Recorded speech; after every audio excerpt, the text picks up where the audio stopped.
Au sein du camp, au moment de la visite, quand je suis avec Asimov et Mickey, se déroule cette chose-là qui me... Je reviens sur une date qui a encore été citée hier, qui est janvier 42, la conférence de Wannsee. Je me souviens d'une lecture et puis d'une conversation symbolique avec Hannah Arendt qui parle d'un certain E, et ça se finit par un N, qui était pendu après en Israël, plus tard, dont je ne cite pas le nom non plus, et qui se disait non antisémite. Et je me souviens de lui, je me souviens de la conférence de Wannsee, et je suis en train de penser, c'est là que les choses sont déclenchées, maintenant elles vont s'amorcer de manière directe, c'est que, bien entendu, au-delà de de tout ce qui s'est produit historiquement à l'intérieur du camp, celui qui est visé, et c'est pas du tout par paranoïa, celui qui est visé, c'est moi. Celui qui est visé par la décision de la solution finale après les massacres en Europe de l'Est, c'est moi.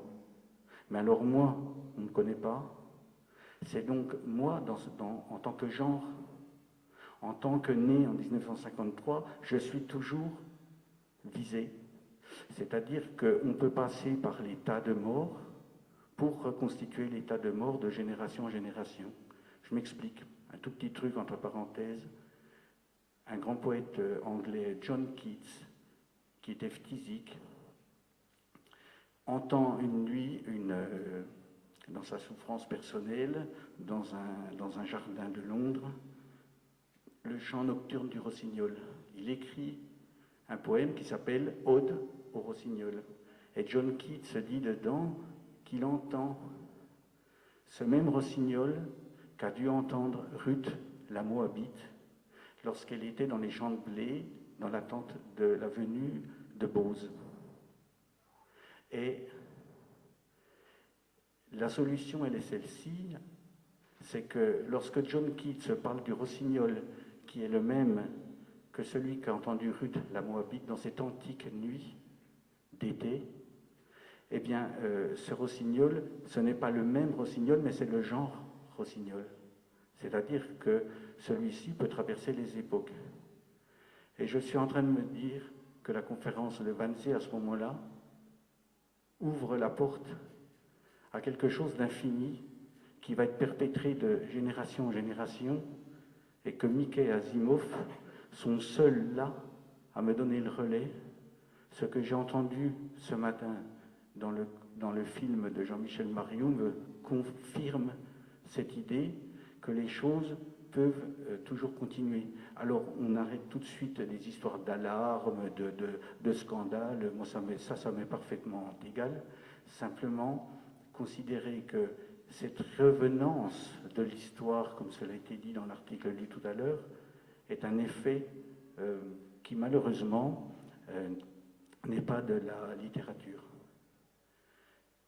À l'intérieur de l'écriture, j'ai compris, particulièrement au moment où Asimov m'a fait la démonstration de la chambre à gaz, en démontrant que c'était quelque chose de parfaitement démontable. On a parlé hier du Zyklon B.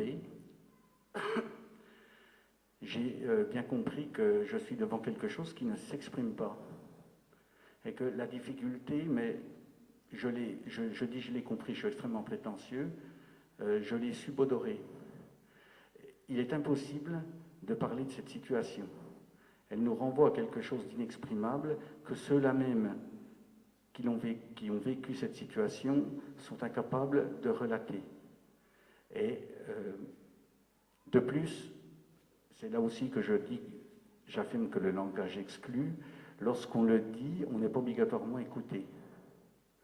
Et cette idée me fait dire que lorsque l'écriture du roman se met en route, si elle n'est pas centrée sur des événements épiques, c'est-à-dire relatant la guerre, relatant la violence, le lecteur rentre dans un processus d'identification difficile puisqu'il est en face de quelque chose qui ne s'exprime pas.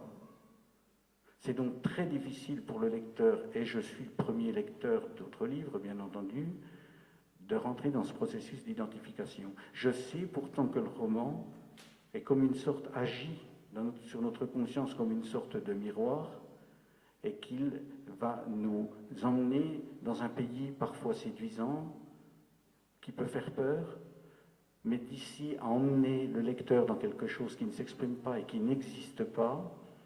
Et l'objectif, je crois, de la conférence de Wannsee est de faire comprendre aux gens que le roman n'existe pas.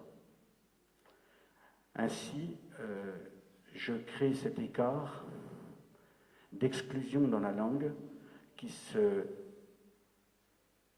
définit en relation avec le lecteur, qui lui-même rentre dans la difficulté de lire quelque chose qui est pourtant simple et évident, mais que les déportés au retour de la guerre, référence à la douleur de Marguerite Duras par exemple, n'arrivaient pas à exprimer à ceux qui étaient restés, qui trouvaient inconcevable. Lorsque, ça y est, cette histoire de la conférence de Wannsee est passée, les choses sont écrites, les choses sont faites. J'écris le roman en quelques semaines chez moi, je mets quand même du temps à situer les choses.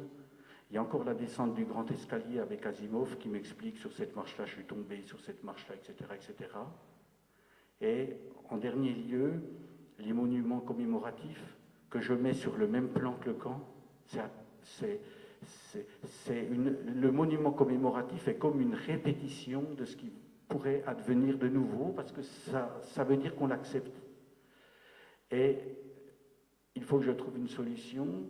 La solution, elle n'est pas dans le camp. La solution, elle est dans l'histoire et dans ce que j'ai pu vivre. Et je me sers d'un jour à Munich, quelques kilomètres de là. Si je transpose après la fin de la guerre, les événements de Munich, aux Jeux Olympiques, les athlètes israéliens, etc.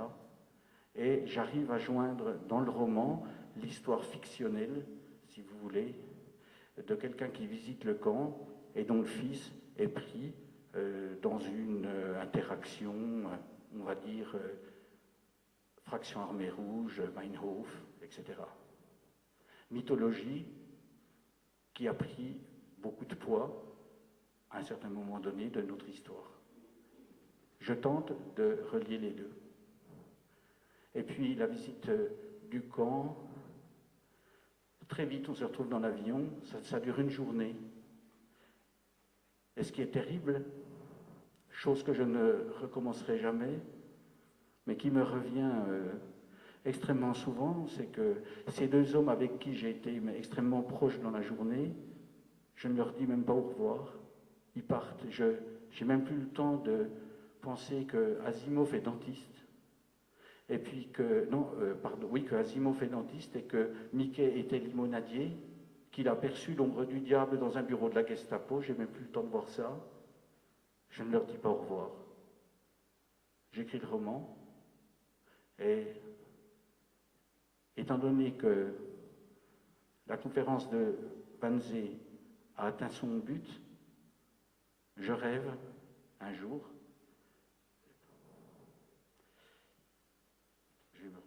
je rêve un jour d'emmener mes enfants et mes petits-enfants dans ce camp pour répondre à l'appel qui a été donné, pour y résister bien entendu. Et comme je n'ai pas du tout envie de rester sur un échec, je me dis que je suis toujours dans ce Wolfgang See, l'auberge du cheval blanc, folklorique, que Wolf c'est le loup, que Gang c'est le couloir, que je suis moi dans un couloir devant une porte, et que j'ai dos à la porte pour pas qu'on me tire dessus, bien entendu. Ça c'est l'échec et l'exclusion par le langage. Mais si la porte s'ouvre, elle s'ouvrira un jour sur l'infini, et j'ai toujours la crainte que lorsqu'elle s'ouvrira de l'infini, on trouvera le moyen de me tirer dessus, dans le dos. Et c'est pourquoi je regrette amèrement de ne pas avoir pris le téléphone d'Asimov et de Mickey, puis de ne pas leur avoir dit « je viendrai vous voir ».